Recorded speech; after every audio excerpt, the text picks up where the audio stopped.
지난주에 말씀을 기초로 해서 사도행전 12장까지 사도행전의 전반부가 마무리가 됩니다. 지난주 함께 나눴던 말씀은 그렇게 기독교를 핍박하고 교회를 핍박했던 이 헤롯이 벌레에 먹어서 죽게 되어지는 그러한 장면으로 기록이 되어 있습니다. 그동안 그 헤롯 가문은 그렇게 예수님 오심을 반대하고 또 예수님을 핍박하는 데 앞장섰던 그러한 가문이었습니다. 그리고 교회가 세워졌을 때 초대교회를 또 그렇게 핍박했던 가문이었죠. 그런데 그가 권력을 입고 하늘 높은 줄 모르고 그렇게 교회와 그리스도를 핍박하다가 결국은 그 교만에 벌레에 먹혀 죽게 되어져요. 이 헤롯의 죽음은 어찌 보면 하나님의 심판의 성격이 강합니다. 핍박자를 하나님이 가만히 내버려 두지 않고 결국은 벌레에 먹혀 죽게 만들었다는 거죠. 그런데 당시에 핍박을 받고 있었던 교회 입장에서는 이 헤롯의 죽음이 도리어 하나님의 살아계심의 증거가 되는 거예요. 우리를 핍박하는 원수가 저렇게 하나님의 징계를 받아 죽게 되어졌다.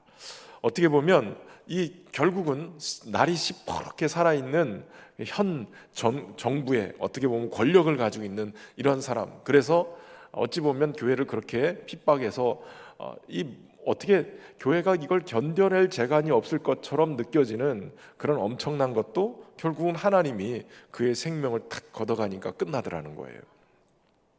여러분, 북한 땅도 김정은이 세 부자 독재가 계속되어져도 하나님은 오늘 밤 그 영혼을 탁 걷어가면 끝나는 거예요. 오늘 아무리 우리의 삶의 자리에 아무리 쟁쟁한 뭐가 있다 할지라도 오늘 하나님 한번 우리의 생명을 걷어가시면 끝나는 거예요. 그러니까 오늘을 하나님의 은혜 안에서 살고 말씀 안에 순종하고 살고 무엇보다도 우리의 생명 하나님 말씀대로 사랑하고 화해하고 화평을 만들고 복음 전하며 살면 때로는 핍박이 있고 어려움이 있어도 내가 오늘 하루를 그렇게 살아내면 하나님이 책임지시는 거예요. 저는 지난번에 우리 윤영준 목사님이 설교 가운데 우리가 도대체 어떤 존재이길래 하나님은 나를 사랑해야 되고 나에게는 건강만 있어야 되고 나쁜 일이 일어나면 안 되고 여러 가지 형통의 길만 있어야 된다라고 우리는 생각하는가? 그거 굉장히 중요한 질문이거든요. 물론 여러분 예수 믿는다고 다 형통할 수도 있지만 그렇지 않을 수 있어요. 세상적인 가치로 고난당할 수 있죠. 선교사님들도 굉장히 어려움을 겪을 수 있어요.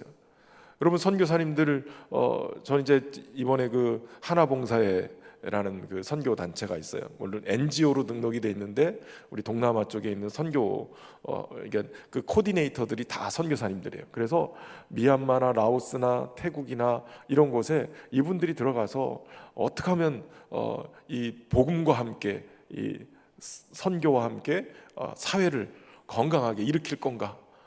특별히 캄보디아 같은 경우에는 크메르 정권이 다 지식인들을 다 죽여버렸잖아요. 수십만 명을 다 죽여버렸어요. 그래서 글을 아는 사람들을 다 죽여버리고 학문을 하는 사람을 다 죽여버렸기 때문에 문맹률이 엄청나게 낮아요. 그런데 거기에 NGO로 들어가서 선교사님들이 출판사를 운영을 하면서 우리 지난번 교회에서 소개했던 최수철 선교사님, 송주섭 선교사님과 최수철 선교사님 두 분을 소개했는데 그 최수철 선교사님이 저 나이 또래 정도 돼요. 앞으로 차세대 리더로 굉장히 중요하게 사역하는데 뭐하냐? 이분은 망고 출판사는 출판사를 딱 세워가지고 우리나라 동화나 세계 동화를 캄보디아 언어로 바꿔서 학교에 가가지고 보급을 하는 거예요. 그래서 학교에서 그 보급을 받아서 그걸로 이 캄보디아 언어를 애들이 배우기 시작하는 거예요. 다 책이고 뭐고 다 없애버려서 책이 남아있질 않은 거예요. 그래서 지금 송주섭 선교사님이나 이런 분들이 캄보디아 성서공회랑 해가지고 거기서 계속 캄보디아 언어로 성경 번역하고 그리고 성경을 찍어서 보급하는데 우리 성도들이 지금 일만독 성경 읽기 하잖아요. 일만독 성경 읽기 하면서 또 1월 달하고 우리 또 8월 달에 성경 통독하는 프로그램에 참여해서 우리 성도들이 회비 내고 또 성경 통독을 하니까 감사한 마음으로 헌금을 하잖아요. 교회에다가 내가 일독했으니 누군가도 일독하면 좋겠다. 누군가에게 성경을 보급하면 좋겠다. 그래서 헌금을 한 거 그거 모아가지고 캄보디아에 성경 보급 그렇게 보내는 거예요. 그래서 성경이 없는 곳에 성경을 번역해서 하게끔 그렇게 선교사님들을 하는데, 이번에 이사회 모임을 했는데 우리 선교사님들이 열심히 잘 사역을 해요. 그런데 너무 그 환경이 열악한 곳에서 사역을 하니, 뭐 한국의 목회 현장도 비슷하지만 선교 현장이 사실은 문화권이 다르기 때문에 굉장히 어려워요. 그래서 선교사님들 뿐만 아니라 선교사님 사모님들도 진이 다 빠지는 거예요. 한 30년씩 하다 보니까 이 번아웃이 돼가지고, 그래서 이사들이 모여가지고 한 얘기가, 이 선교사님들을 모셔다가 상담도 하고 뭔가 다시 이렇게 새롭게 하는 그러한 프로그램들이 좀 있어야 되겠다. 그래서 올 연말에 이 태국에서 우리 선교사님들을 모아놓고 다시 한번 이렇게 쉼과 힘을 얻을 수 있는 그러한 프로그램을 좀 합시다. 그렇게 지금 진행을 하고 있거든요. 그런 이런 선교사님들은 아무것도 병도 안 걸려야 되고, 거기다가 또 순교하면 또 안 돼야 되고, 그런 게 어디 있어요. 도리어 초대교회는 순교할 정도로 핍박을 당하면서도 주님의 이름에 능욕받는 것에 합당한 자로 여겨진 것 때문에 기뻐했단 말이에요. 그러니까 여러분, 우리의 신앙생활이 이게 이 밑바닥에서 좀 올라가야 돼요. 고난이 있어도 주님이 함께 하시고, 하나님이 선하시기 때문에 내게 행하시는 건 항상 옳은 것이고, 하나님 좋은 것 주시는데 그 좋은 것이 내게 있어서 내가 생각하는 막 로또도 돼야 되고 아파트도 막 큰 거 이게 아니에요.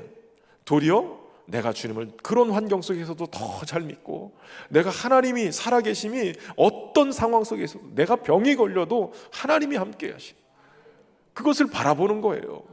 제가 예전에도 한번 말씀을 드렸지만, 세상 착하게 사신 집사님이 있어요. 남자 집사님. 얼마나 효도 잘하고 열심히 사셨는지. 근데 어느 날 맨날 속이 안 좋고 소화도 안 되고 이러니까 이게 내시경을 위 내시경까지만 하셨던 거예요. 그러다가 어느 날 대장 내시경까지 했는데, 하필 위 내시경까지만 하는 그 자리까지는 깨끗했어요. 그동안에는 뭐 소화제만 맨날 먹고 그랬는데 대장 내시경 하니까 위하고 대장 그 만나는 그 자리에 암이 얼마나 커져 있는지, 그걸 그렇게 그동안 발견을 못하고 있었던 거예요. 얼마나 힘든지요. 그다음부터는 이게 대책이 없는 거예요. 병원에 가서 항암 치료도 안 돼요. 이제 말기라 끝났어요. 근데 여러분, 암 환자가 제일 어려운 게 뭔지 아세요? 목회하면서 제일 힘든 게 병원 신방 가는 건데, 성도들이 막 그 아파하는 거를 제가 막 그냥 바울이나 베드로처럼 막 안수해가지고 막 병 고치고 막 죽을 사람이 막 살아나면 얼마나 좋겠어요.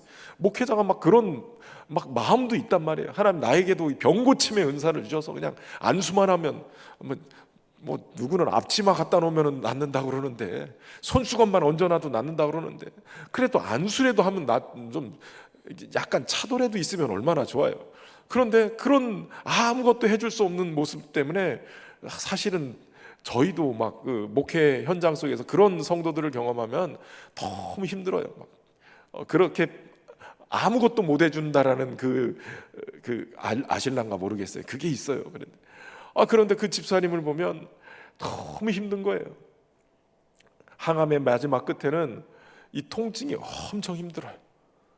이 통증이 너무 힘들어서 마약성 진통제를 주는데도 이것이 안 들을 때가 있어요.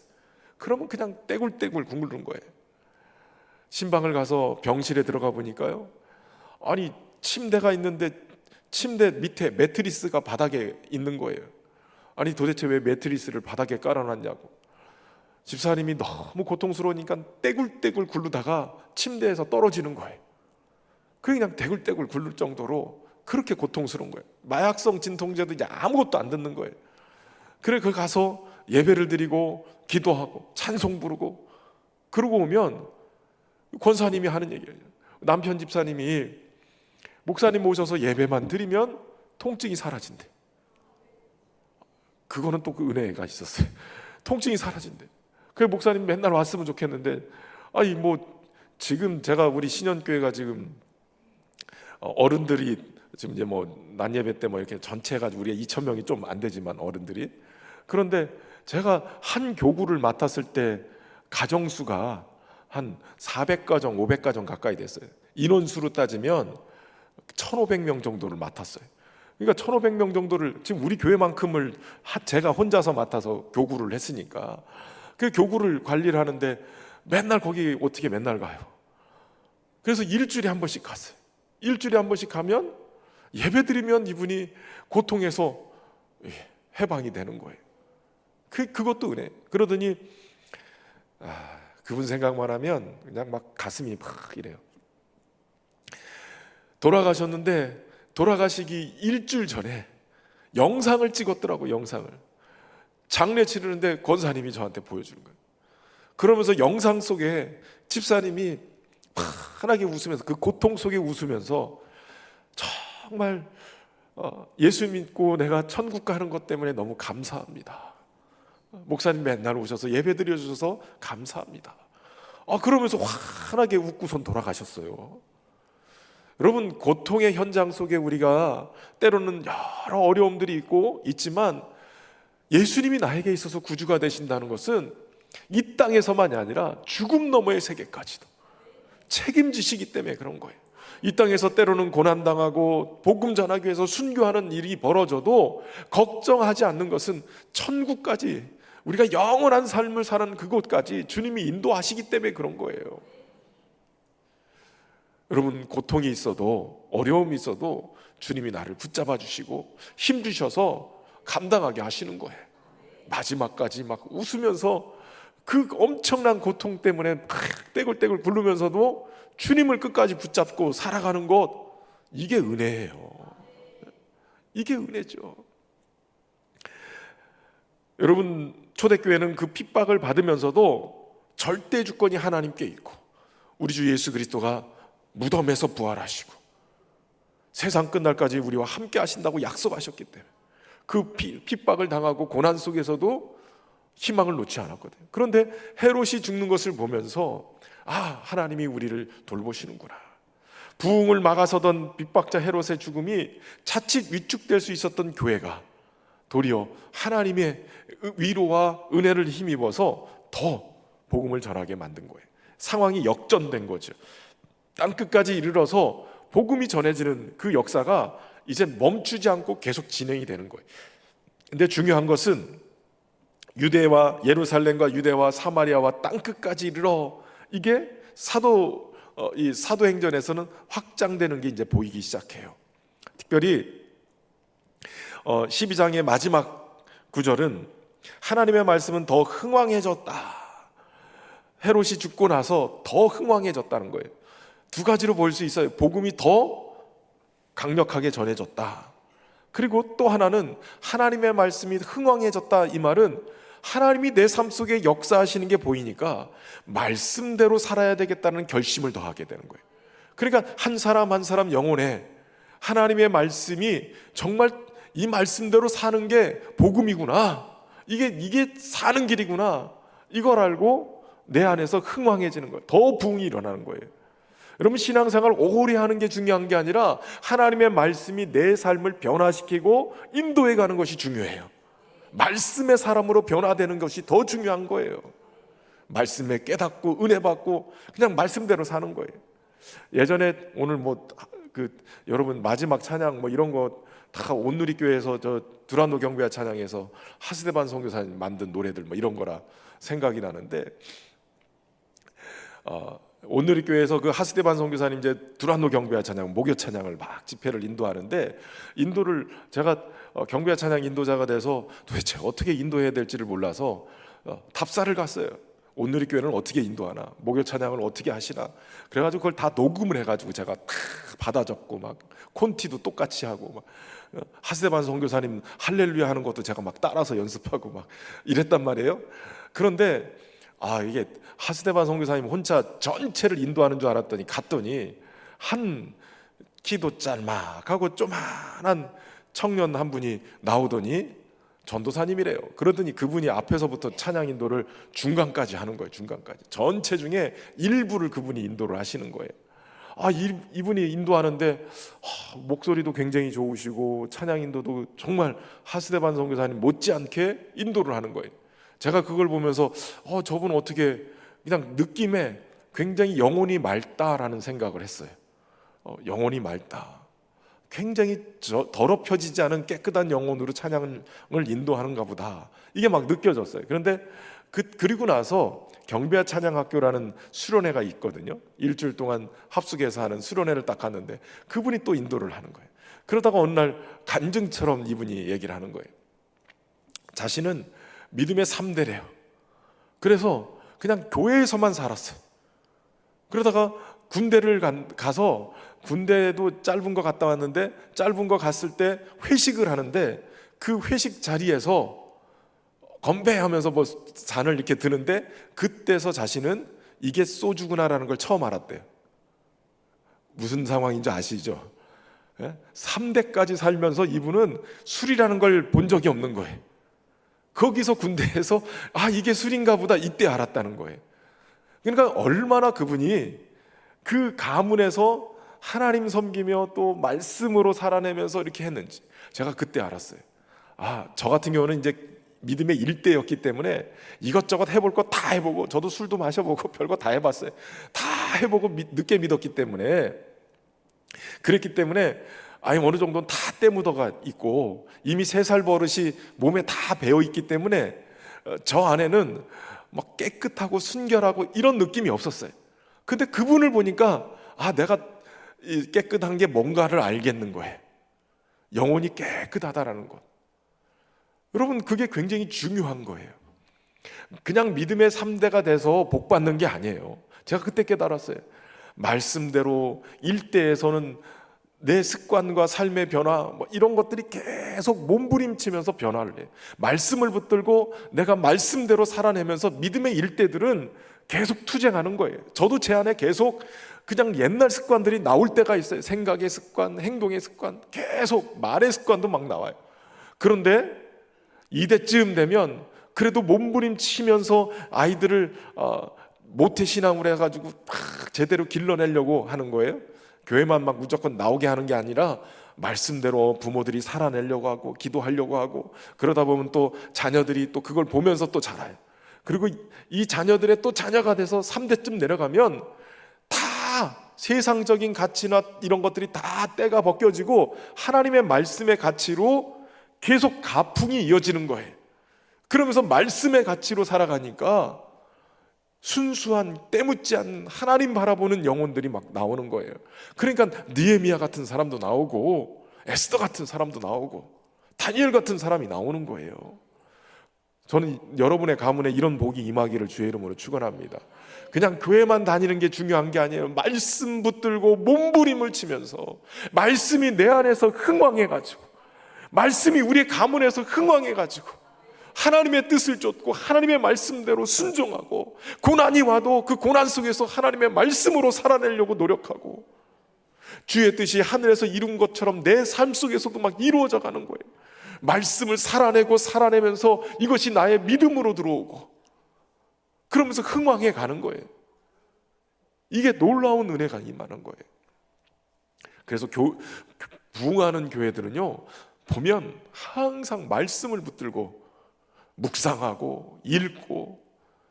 여러분, 온누리교회가 그냥 온누리교회가 아니더라니까요. 가서 보니까 온누리교회 성도들은 큐티하면서요, 성경이 너덜너덜해요. 빨간색 파란색 막 성경이 얼마나 읽었는지 그냥 청년들도 교사들도 다 너덜너덜한 거예요.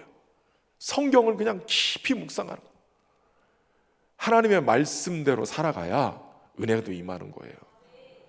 그러니까 말씀, 제가 웬만하면 성경 말씀을 이렇게 함께 나누려고 하지 딴소리 안 하려고 노력을 하거든요. 하나님의 말씀을 풀어내려고 노력을 하는데, 그러니까 여러분, 말씀이 흥왕하는 역사, 이것이 초대교회 부흥의 역사가 일어나는 거예요. 한 사람 한 사람 말씀으로 성장해가고, 그 말씀이 교회 안에서도 막 흥왕해가지고 교회의 분위기가 막 모이면 하나님의 말씀. 설교도 여러분 그걸 아셔야 돼요. 설교도 깊이 있는 말씀을 이렇게 끄집어내서 여러분들에게 막 이렇게 드리고 싶어도 말씀을 잘 못 깨달으면, 이 말씀의 맛을 못 느끼고 아멘도 안 나오면, 그러면 웃기는 얘기 해야지, 그래도 막 이렇게 호응이 일어나려면 막 재밌는 얘기 해야 되지. 그래가지고 목사님들이 망가지는 거예요. 코미디언이 되거나 막 이러는 거예요. 말씀의 은혜를 받으면 이게 무슨 얘기하는지 알면 성도들이 그 말씀 속에서 막 눈물이 핑핑 돌고, 이번에 창원중앙교회 가서 헌신예배 설교하는데 알아듣더라고요. 제가 그 교회가 가서 설교는 처음 해보는데, 이 오후 예배 음악위원회, 찬양팀, 찬양대, 오케스트라, 중창단 한꺼번에 헌신예배 드리는데 이 설교를 하는데요, 그냥 막 찌릿찌릿한 거예요. 그냥 아멘하고 막 은혜 받고. 그러니까 이 교회가 앞으로 창원 중앙에서 그냥 부흥을 하겠다, 그 생각이 막 들었어요. 우리 신현교회 성도들도 말씀의 은혜를 받고 깊이 있는 말씀의 은혜들을 막 사모하고 그렇게 나갈 수 있길 주의 이름으로 축원합니다. 그런데 말씀이 흥왕하고 12장 마지막 절은 바나바와 사울이 부조하는 일을 마치고 마가라 하는 요한을 데리고 예루살렘에서 돌아오니라, 이렇게 하고 12장이 마무리가 돼요. 그리고 13장 오늘 본문에서 그곳 시선이 예루살렘에서 안디옥으로 옮기거든요. 근데 여러분, 여기서 중요한 건 바나바와 사울 부조를 마치고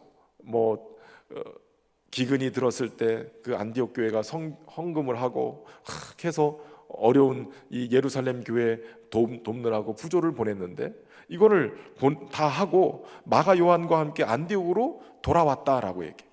여기서 중요한 것은 여러분, 돌아온다라는 단어예요. 사실 안디옥 교회 놀라운 부흥의 역사가 막 일어날 때 바나바는 어떤 사람이에요? 예루살렘 교회에서 파송한 사람이에요. 그리고 안디옥 교회에 가서 가르치다가 부흥의 역사가 일어나는 걸 보면서 그가 사울을 데려다가 또 안디옥 교회에서 1년 동안 가르친 거예요. 그랬는데, 그럼 가만히 생각해 보세요, 여러분. 예루살렘 교회에서 파송을 해서 안디옥에 가 있으면 성경 기자인 누가는 뭐라고 표현해야 되냐면, 예루살렘에서 안디옥으로 돌아갔다라고 표현하지 않고 안디옥에 갔다 이렇게 표현해야 돼요.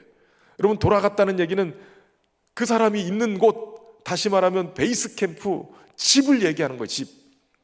그런데 지금 파송됐던 바나바와 사울은 안디옥으로 돌아갔어요. 예루살렘이 집이 아니라 이제는 안디옥이 집이 된 거예요. 안디옥 교회가 이제는 바나바와 사울의 거처가 되고 그것이 사역지가 되고 베이스 캠프가 된 거예요. 그러니까 돌아가는 거예요, 돌아가는. 여러분, 그들의 삶과 신앙의 베이스 캠프가 이제 안디옥 교회가 됐다. 예루살렘 교회에서 이제는 안디옥 교회, 이방 선교를 향한 하나님의 계획을 보면서 누가는 그들이 돌아갔다 이렇게 표현하고 있는 거예요. 여러분은 어디에 여러분의 인생의 베이스 캠프예요? 감사합니다. 그래도 신현교회라고 얘기해 주셨어요. 신현교회가 베이스 캠프여야 돼요. 다 돌아다니다가도 돌아올 수 있어야 돼요. 제가 거제 온 지 13년 차거든요. 벌써 13년 차예요. 저도 7년만 있으면 원로 목사 돼요. 20년이면 원로 목사 자격이 되잖아요. 그런데 여러분 보세요. 저도 대전 사람이고 청주에서도 10년 살았고, 그런데 이제는요, 거제대교 넘어올 때 되면 집에 왔다, 거가대교 넘어올 때 되면 집에 왔다, 이렇다니까요. 그러니까 내 삶의 터전이 여기니까 집에 왔다 이렇게 느껴지는 거예요. 여러분, 신앙의 터전이 어디예요? 교회만 오면 평안해지세요? 이제 돌아왔다, 이게 돼야 되는 거예요. 신앙의 방황 자꾸 하면 안 돼요. 제가 우리 주일날은 자꾸 우리 성도들한테 교회 잘 얼굴 익숙치 않은 성도들이 우리 교회 요 근래 많이 와 있어요. 많이 와서, 그래서 제가 등록하라고 자꾸 얘기하는 게, 신앙의 터전, 고향, 나의 집처럼 내 교회가 있어야 신앙의 방황을 끝내요. 그래야 거기서부터 뿌리를 내리고 안정감을 누리고 살게 되거든요. 그래서 여기 있으라고, 등록을 하라고 자꾸 얘기하는 거예요. 그 말을 안 하면 또 안 와요. 그래도 목사님이 이 말을 해가지고 제가 등록카드 썼습니다, 이러는 분들이 있어요. 2년에서 3년 다니는 분도 계시고. 그런데 2년 3년을 다니시는 분들이 등록카드를 안 쓰면요, 남의 교회예요, 남의 교회. 내 교회가 아닌 거예요. 내 교회가 돼야 마음도 가고 정도 가고 헌신도 가고 그러는 거지. 내 교회가 돼야 돼. 지금 바나바와 사울, 이제 그들은 예루살렘을 떠나서 안디옥에 정착을 한 거예요. 여기서 하나님이 계획하시고 하나님의 뜻을 이룰 수 있고 이방 선교에 하나님이 여기에서 인도하셨구나. 여러분, 이곳이 여러분의 베이스 캠프가 되길 주의 이름으로 축원합니다. 그러니까 밖에 여행 갔다고도 교회만 오면 평안해지고 안정감을 누리고, 근데 반대로 된 분들이 있잖아요. 밖에 나가면 편하고 교회 오면 불편하고. 이거 뭔가 잘못된 거예요. 신앙을 잘 회복을 하시기를 바랍니다. 그런데 오늘 여러분 이제 사도행전 13장에 들어서면 새로운 어떤 방향이 드러납니다. 찬양 한 곡하고 찬양 한 곡하고 하겠습니다. 우리 말씀 앞에서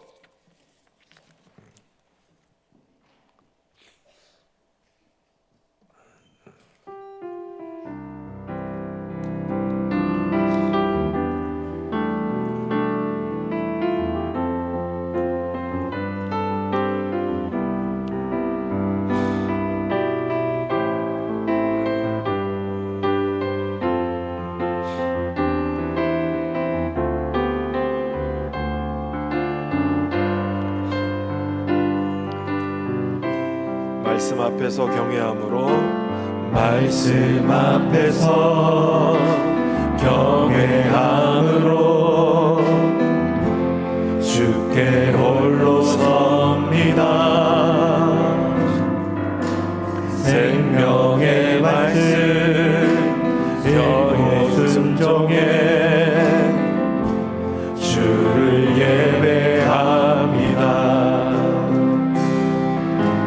기록된 말씀 힘이 있어서 진리로 우리 거룩해 하며, 거룩한 말씀 세세 영원히 복음이 되어 말씀하시네.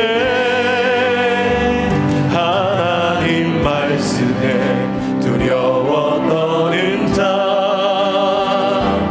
그 말씀에 생명을 거는 자, 한 사람 찾으시는 주님의 약속을 믿어. 하나님 말씀에 인생을 거는 자, 순종하며 주 따라가는 자, 영원한 하나님 나라 이뤄갈 주의 교회여 일어나라. 말씀 앞에서 경외함으로, 말씀 앞에서 경외함으로 주께 홀로 섭니다. 생명의 말씀 읽고 순종해 주를 예배합니다. 기록된 말씀 세세에 있어서 진리로 우리 거룩해 하며, 거룩한 말씀 계세 영원히 복음이 되어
말씀에 인생을 거는 자 순종하며 주 따라가는 자 영원한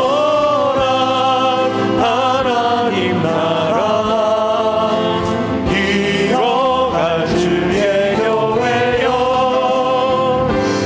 일어나라. 아멘. 할렐루야. 예? 하나님의 말씀에 순종해서 따라가면 그 말씀이 곧 복음이 돼서 나에게 기쁜 소식이 되고 이웃에게도 기쁜 소식이 되는 거예요. 그러니까 내 삶을 주의 복음으로 만들어서 사람들이 읽게 만드는 것, 이게 복음 전하는 교회가 해야 될 일인 거죠.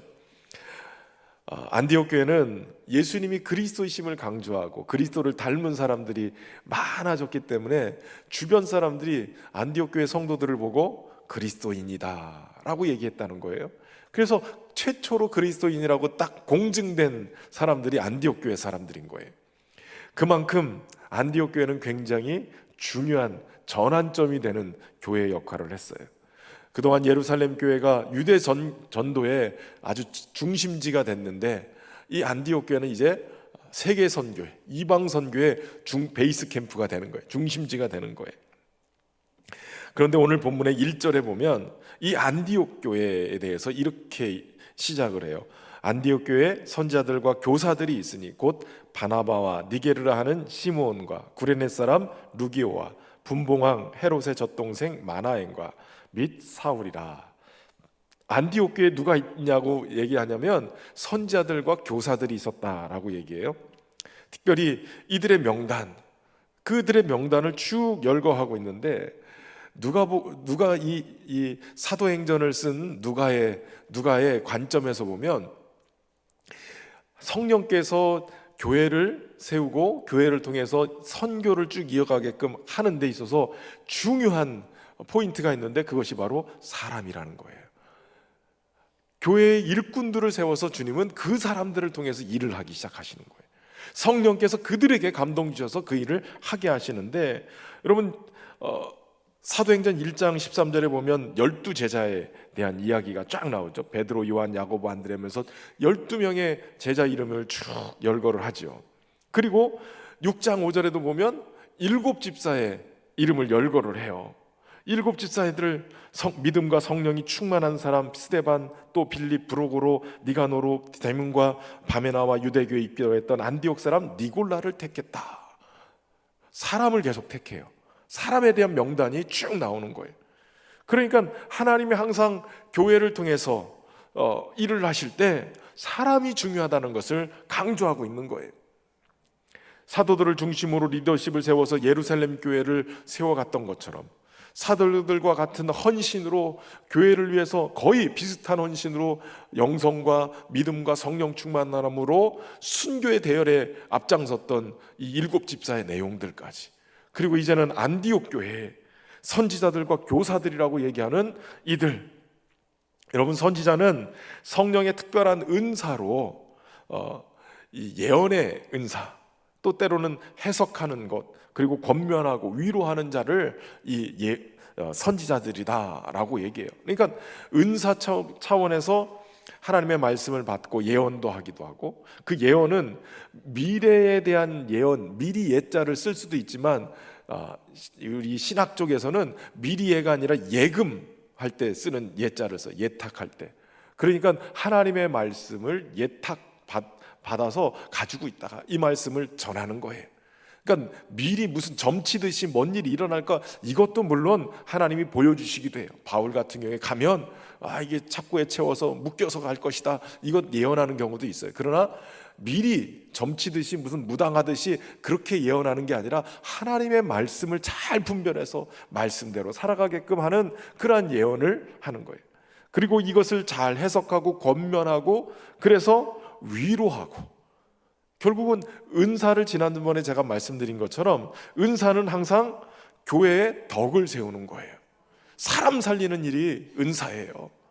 그 은사 가지고선 잘못 사용해가지고 사람을 죽이고 교회를 망가뜨리고, 이거는 은사가 제대로 된 은사가 아닌 거예요. 근데 한국 교회는 희한하게 그 은사에 대해서만은 이상하게 꼬였어요. 이상하게 꼬였어요. 기도원 뭐 이런 데 가면 다 막 은사 집회만 하는 거예요. 은사가 나쁜 건 아닌데 은사의 부정적인 영향을 너무 많이, 은사에 대해서. 제가 경배와 찬양 이 사역을 예전 이렇게 하면서 관심 있게 이제 뭐 두란노 경배와 찬양도 했지만 미국의 호산나 인티그리티나 이런 데서 하는 그 집회들 이런 거 막 테이프 다 구해가지고 그런 것들 막 비디오까지도 구해가지고 인도하는 거 어떻게 찬양 인도를 해야 되는가 막 이런 걸 막 연구하고 했거든요. 그런데 그 호산나 인티그리티뿐만 아니라 마라나타니 뭐 여러 하는데 빈야드라는 그러한 교회에서 집회를 한 게 있어요. 근데 이 빈야드가 우리나라에 들어왔다가 한 10여 년 전에 이단이라고 막 딱 정죄가 될 정도로 문제가 생겼어요. 근데 이 빈야드의 그 집회 중에 뭐 여러 가지 은사적인 부정적인 은사들이 막 뭐 방언의 은사 중에 잘못된 것들이 막 나타나기도 했는데, 그런데 그 빈야드 교회들이 다 잘못된 게 아니라 그 안에는 좀 이렇게 굉장히 깊이 집회를 인도하고 막 하는 그런 게 있었어요.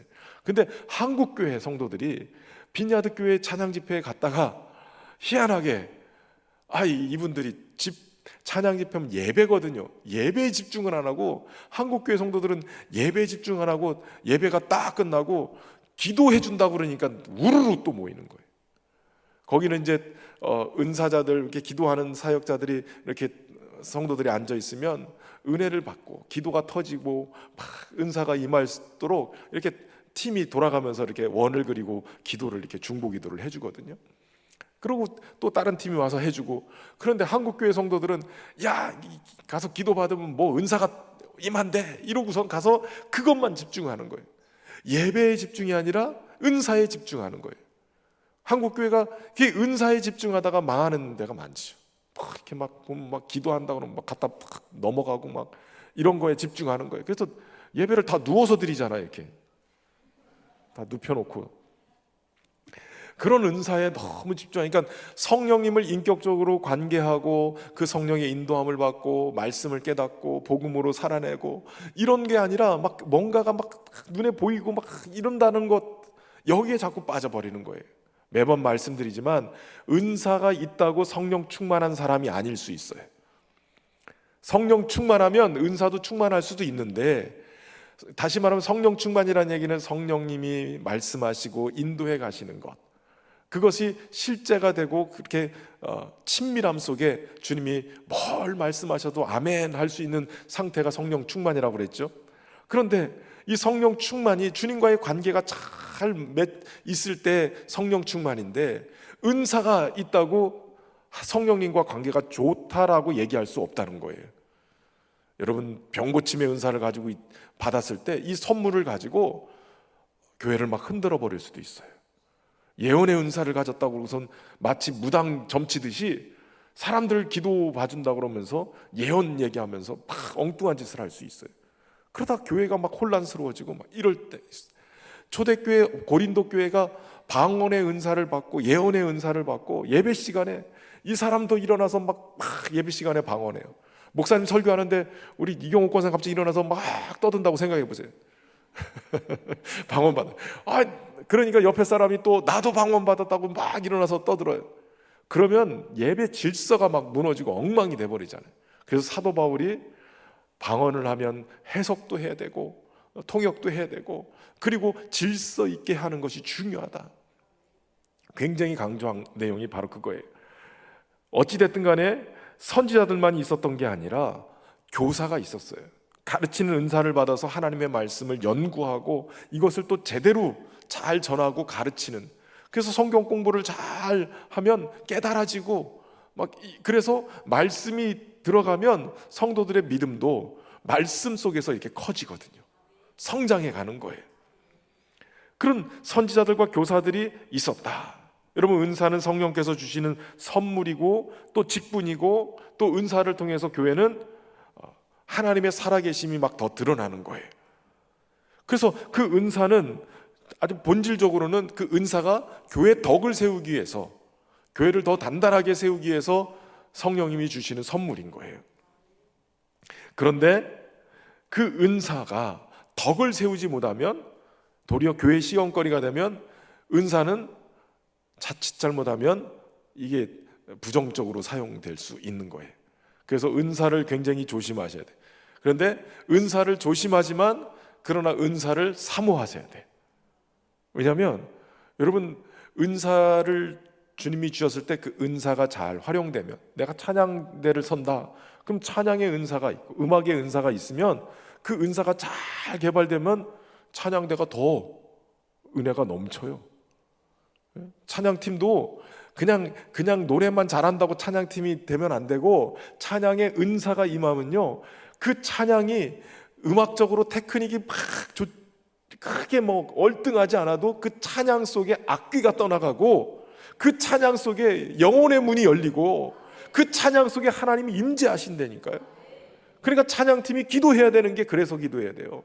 그냥 음악만 믿고 와서 노래한다고 되는 게 아니거든요. 영적인 역사이기 때문에 성령의 역사가 일어나야 돼. 그래서 찬양이 팍 이렇게 세워지면, 그러면 은사가 세워지면 그 은사가, 봉사의 은사, 섬기는 은사도 은사가 임하면 그 일이 즐겁고 행복해요.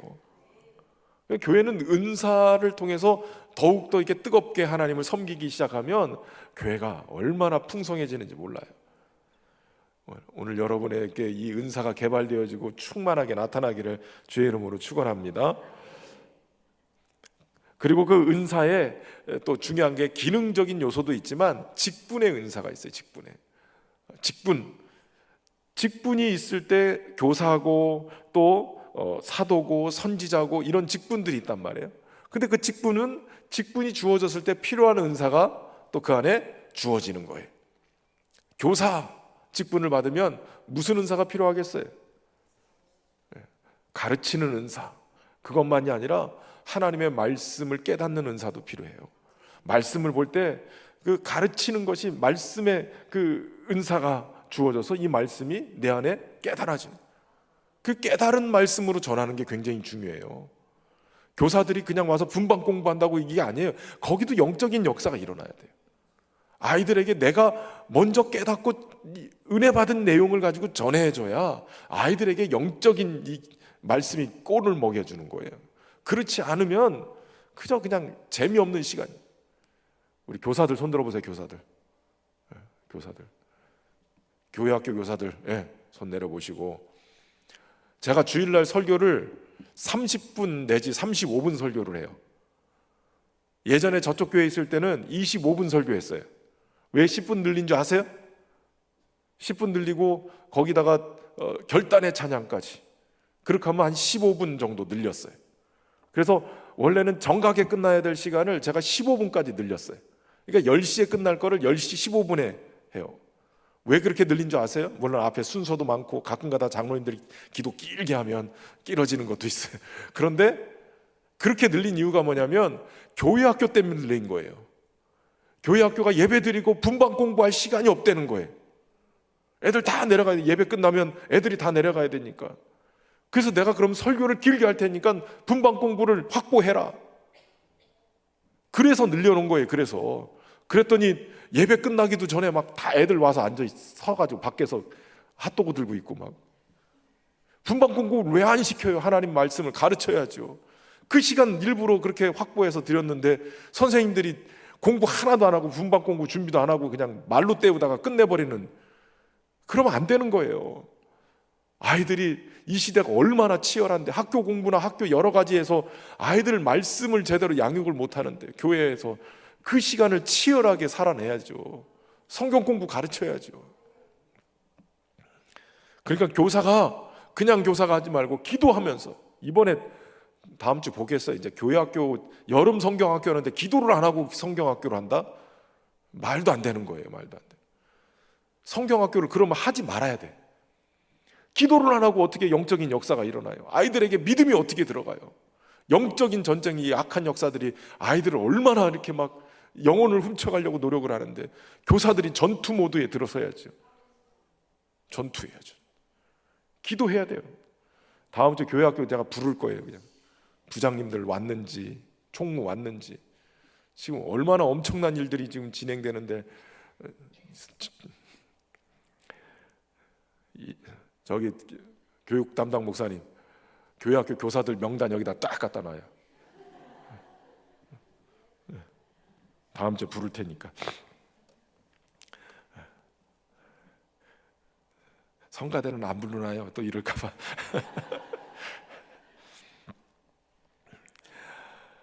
여러분,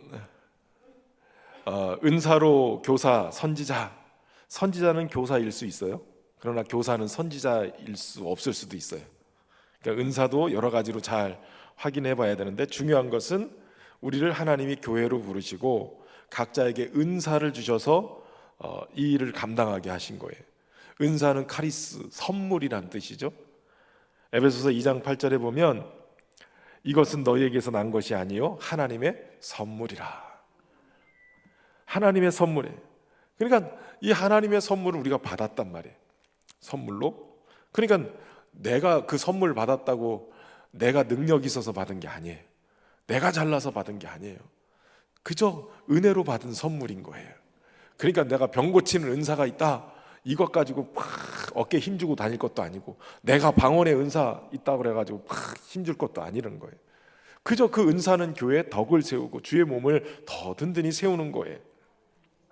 온갖 좋은 은사와 온전한 선물이 다 위로부터 빛들의 아버지께로부터 내려오느니 그는 변함없으시고 회전하는 그림자도 없으시니라. 여러분, 야고보 선지자가 얼마나 이성적이에요. 믿음은 행위다 라고 아예 그냥 딱 못 박으시잖아요. 근데 야고보 선지자도 온갖 좋은 은사와 야고보 사도도 온갖 좋은 은사와 온전한 선물, 하나님으로부터 온다는 거예요. 하나님. 그러니까 온갖 좋은 은사와 온전한 선물이 하나님으로부터 막 쏟아지고 있는 거예요. 그러니까 어떻게 해야 되겠어요? 달란트 잔치하면 애들이 더 오죠? 안 와요? 달란트 잔치에 해서 애들이 안 오는데 달란트 잔치에 한단 말이에요? 이 달란트 잔치를 다 없애야 되겠네. 애들이 안 오는데 달란트 잔치를 뭐 하려고 해요? 온갖 좋은 은사와 온전한 선물이 위로부터 쫙 빛들의 아버지로부터 막 쏟아진단 말이에요. 오늘 그 은사를 충만히 받고 온갖 좋은 선물을 다 충만히 받을 수 있기를 바랍니다. 은사를 주시는 목적이 뭐예요? 에베소서 4장 12절에 보면 이는 성도를 온전하게 하며 봉사의 일을 하게 하며 그리스도의 몸을 세우려 함이라. 그러니까 성도를 온전하게 만들어요. 은사가 잘 활용이 되면. 그리고 봉사의 일을 잘하게 하시는 거예요. 무엇보다도 중요한 게 그리스도의 몸을 세우는 거예요. 이 세 가지에서 무너지면 안 돼요. 특별히 교회라고 하지 않고 그리스도의 몸이다라고 사도 바울은 표현해요. 몸이에요, 몸. 몸이기 때문에 기능이나 모습이 다 달라요. 그 역할들이 다 달라요. 그러니까 그걸 보면서 야, 누가 더 크다, 누가 작다, 이거 아니에요. 직분도, 목사도 직분이고 장로도 직분이고 안수 집사도 직분이고 권사도 직분이고 서리 집사도 직분이에요. 이 직분에 높고 낮음이 없어요. 다 교회 봉사하는 거예요. 섬기는 거예요. 그렇기 때문에 누구든지 어떤 직분을 맡았든지 가장 중요한 건 주님의 몸을 세우는 거예요. 건강하게 세우는 거예요. 건강하게 안 세우면 어느 한쪽이 운동도 안 하고 이러면 몸이 틀어져요. 건강하게 막 근육 운동도 하고 막 이래야 힘이 생기는데 그 운동 안 해놓으면 이쪽, 제가 왼손잡이인데 왼손잡이는 막 이렇게 힘도 써요. 그래서 제가 운동할 때 테니스나 탁구나 뭐 이런 거 다 왼손으로 해요. 근데 글씨 쓰고 하는 거 오른손으로 해요.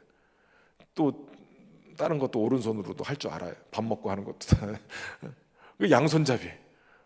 그런데 이게 한쪽만 쓰는 사람은 한쪽만 이게 굵죠. 한쪽도 잘 균형 있게 써야 몸이 균형 있게 잘 자라가는 거예요.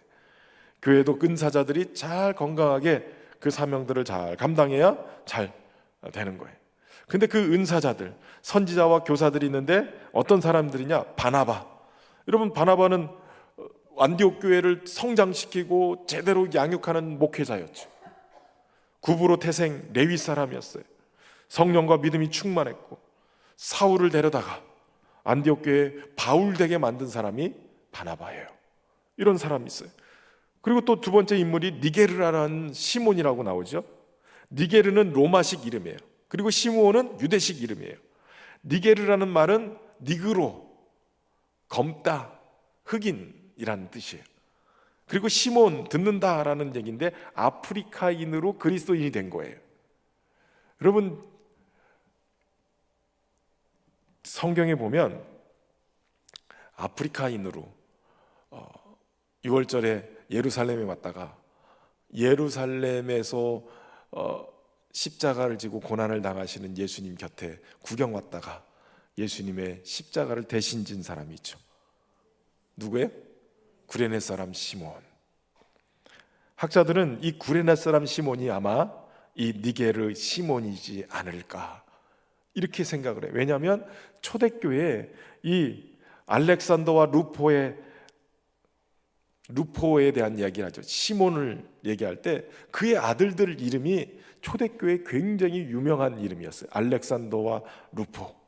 그러니까 아마도 예수님의 십자가를 대신 지었던 이 니게르 시몬, 그가 구레네 사람 시몬이지 않았을까.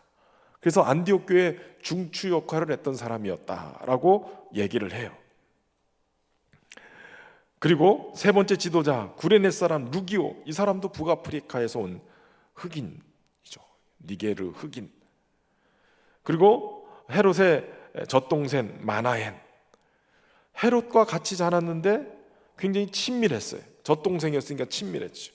그렇기 때문에 헤롯 왕실의 이 가족에 대해서 많은 것들을 알고 제공했을 거예요. 그러면서 한쪽은 교회의 핍박자가 됐지만 한쪽은 교회를 세우는 믿음의 사람이 된 거예요. 여러분, 하나님의 섭리는 몰라요. 한 사람은 핍박자이고 한 사람은 하나님의 복음을 증거하는 자, 교회를 세우는 자. 그리고 다섯 번째는 사울이죠. 사울은 우리가 잘 아는 대로 교회의 핍박자였으나 부활의 주님으로부터 부름받은 사람이었어요. 이 다섯을 가만히 보면 인종적으로도 다양한 것을 보게 되어져요. 주님이 받은 달란트, 은사뿐만 아니라 배경과 환경이 다 다른 이 5명으로 안디옥 교회가 선지자와 교사를 세우고 든든하게 서가게 된 거예요. 여러분, 우리가 다 다르지만 그러나 하나님이 우리를 사용하실 수, 우리의 다양한 모습들을 하나님이 사용하셔서 교회를 교회되게 하는 거예요. 저와 여러분이 그렇게 주님의 은혜 앞에서 세워져 쓰임받는, 내가 오늘 여기 존재하는 부르신 하나님의 뜻이 무엇인지를 분별하고 그렇게 세워지는 은혜가 있기를 주의 이름으로 축원합니다. 그리고 오늘 본문의 2절에 보면 주를 섬겨 금식할 때에 라고 기록하고 있어요. 하나님이 이방 선교를 위해서 사람을 세워서 그 안디옥 교회를 세워 가셨지만 또 주를 섬겨서 금식할 때 또 다른 사람들을 세워서 선교사로 파송하게 되죠. 근데 여기서 중요한 게 주를 섬겨 금식할 때라는 말이에요. 섬긴다라는 레이투리게오라는 단어인데 스스로 회생해 가면서 대리자 노릇을 하다, 나라를 위해서 공무를 수행하다라는 뜻인데, 이 섬긴다는 것이 나중에는 예배한다라는 단어로도 쓰였어요. 그러니까 우리가 하나님 앞에 예배하는 것도 이 레이투르게오라는 단어를 써요. 그러니까 하나님을 섬기는 거예요. 한 개인이 공인으로서, 공무원으로서 봉사의 직분을 감당한다라는 말을, 이 섬긴다는 단어를 쓰는 거예요. 여러분, 한 사람 한 사람이 다르지만 우리가 교회로 묶여졌을 때 교회가 함께 주님을 섬기는 거예요. 한 사람 한 사람이 개인이지만 같이 묶여서 하나됨으로 주님을 섬기는데, 오늘 이 섬기는 때 뭘로 섬겼냐면 금식함으로 섬겼대요. 금식도 하나님을 섬기는 방법이기도 해요. 여러분, 예배는 우리가 섬긴다고 그랬을 때 시간을 내고 정성을 드리고 헌금으로도 드리고 찬송으로도 드리고 기도하기도 하고, 말씀 들을 때 여러분 예배를 섬기려고 할 때 말씀 들을 때 아멘하는 것도 섬기는 거예요. 승인 반응 이렇게 하면서, 그러면서 같이 하는 것도 섬기는 거예요. 그런데 여러분, 금식이 굉장히 중요한데요. 마가복음 9장에 보면 예수님이 변화산에서 영광을 드러내시고 그러고선 내려오잖아요. 내려왔을 때 밑에서 소동이 일어납니다. 아니, 한 사람이 귀신 들린 아들을 데리고 와가지고 제자들에게 쫓아내달라고 치료해달라고 했는데 이걸 못했잖아요. 그러니까 아버지가 지금 예수님에게 할 수 있거든, 무엇을 할 수 있거든, 우리를 불쌍히 여겨서 도와달라고 그러니까 예수님이 할 수 있거든이 무슨 말이냐, 믿는 자에게는 능히 하지 못할 일이 없다 그러면서 이 아이를 고쳐주잖아요. 그런데 그 고쳐주고 난 다음에 제자들이 와서 물어요. 주님, 왜 우리는 못 고쳐줬습니까? 왜 못했습니까? 그럴 때 예수님이 마가복음 9장 29절에 보면 이르시되 기도 외에는 다른 것으로는 이런 종류가 나갈 수 없느니라 라고 얘기해요. 기도가 주님의 능력을 체험하고 교회를 통해서 역사를 이루게 만드는 능력이라 말씀하는 거예요. 그런데 마태복음엔 동일한 기사를 기록해 놓고 있는데 마태복음에는 29절 내용, 이 똑같은 내용이 21절하고 가로 열고 없음 이렇게 써 있어요. 그러니까 그 번역을 할 때 이 어떤 사본을 가지고 번역하느냐에 따라서 다른데 아마도 이 번역해야 되는 이 원본이 이 사본이 마태복음 21절에는 없음 이렇게 돼 있나 봐요. 그런데 다른 사본에는 21절이 있어요. 그 21절 내용이 뭐냐? 거기에는 기도와 금식이 아니면 이런 유가 나갈 수가 없다라고 얘기해요. 기도만이 아니라 금식도 하나님의 능력이 임하는 통로가 된다는 거예요. 역대하 20장에 보면 여호사밧과 그 백성들이 세계 연합군이 몰려왔을 때 하나님 앞에 굵은 베옷을 입고 제 위에 앉아서 금식하면서 기도해요. 오직 주만 바라보나이다. 금식하면서 기도해요. 그때 하나님이 응답하시는 거예요. 시편 35편에도 다윗이 나는 그들이 병들었을 때 굵은 베옷을 입으며 금식하여 내 영혼을 괴롭게 하더니 내 기도가 내 품으로 돌아왔도다. 금식할 때 하나님이 병을 고쳐주시는 역사가 있었다는 거예요. 그러니까 초대교회는 기도만 한 게 아니라 더불어서 금식함으로 섬겼어요. 주님의 뜻을, 주님의 능력이 우리의 삶 속에 나타나도록, 우리의 교회 가운데 나타나도록, 그래서 이 기도와 더불어 금식을 통해 주님의 능력을 힘있게 된 거예요. 요즘은 너무 많이 먹어가지고 막 살이 감당이 안 되잖아요. 예전에는 못 먹어서 했는데, 저도 제가 몸을 감당을 못할 정도로 지금 역대급으로 지금 찌고 있는데 이제 금식을 해라고 하시는 것 같아요. 여러분, 육신의 힘을 의지한 게 아니라 오직 금식함으로 내 힘이 빠지고 하나님의 능력이 임하고 주님의 사명을 감당할 수 있는 그런 힘이 임하게 되는 거예요. 그러니까 안디옥 교회는 금식과 더불어서 기도하면서 하나님의 뜻을 구했고 하나님의 능력을 구하고 이 일을 감당했던 거예요. 이것이 안디옥 교회를 통해서 하나님이 일하신 근거가 되는 거예요. 사실 기도를 많이 한다는 것은 겸손하다는 거예요. 하나님이 일하신다는 거예요. 신앙이 그만큼 순수하다는 거예요. 그런데 굉장히 중요한 것은 이 금식이 교만해지면 안 되는 거예요. 금식이 자랑이 되면 안 돼요. 부흥 강사들이 40일 금식 기도 몇 번 이렇게 써놓는데 이게 굉장히 교만이에요, 교만. 금식은 사람이 알지 못하게 그냥 화장도 하고 머리 다 다듬고 그러고선 금식하라고 성경은 또 얘기하잖아요. 교만하지 말고 금식 자랑이 아니라 내 힘을 빼는 거예요. 내 욕망을 빼는 거고 오직 하나님의 뜻만 구하는 것이 금식이에요. 저 여러분이 기도하며 금식하며 하나님의 뜻을 구하면서 인간의 욕망을 잠재우고 예수님으로 깨어있기를 주의 이름으로 축원합니다. 그래서 성령의 음성을 듣고 순종할 수 있는 그러한 시간들이 되기를 주의 이름으로 축원합니다.